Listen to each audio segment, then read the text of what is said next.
জাপানের রোডগুলো দেখেন কত উপর নিচে, আপনার ওই সাইডে কত মাথার উপর দিয়ে রোড চলে গেছে, আর আপনার এই সাইডে কত সমতল ভূমি। তো জাপানের এরকম অনেক জায়গায় আছে যেখানে কিন্তু এরকম রোড থাকে। তো আমি আপনাদের সামনে থেকে দেখাই।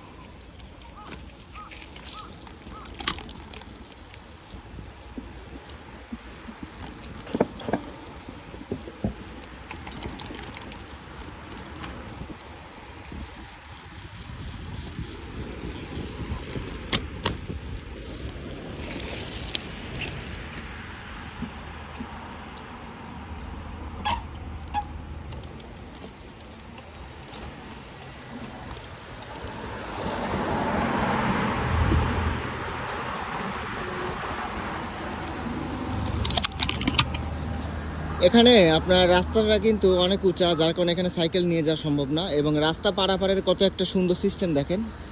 এখানে কিন্তু মাটির নিচ দিয়ে আপনি রাস্তা পারাপার হবেন। অর্থাৎ আমরা যেখানে ওভারব্রিজ দেখি, এখানে কিন্তু ওভারব্রিজ নাই। ওই সাইডে কিন্তু একটা টানেল আছে, এই সাইডে একটা টানেল আছে। আপনি যখন এইখান থেকে রাস্তার ওই পাশে গমন করবেন, তখন কিন্তু এই নিচ দিয়ে কিন্তু আপনি ভ্রমণ করে রাস্তাটা পার হতে পারবেন। আর এভাবেই কিন্তু জাপানের বিভিন্ন জায়গায় বিভিন্ন প্রযুক্তি দ্বারা সমৃদ্ধ।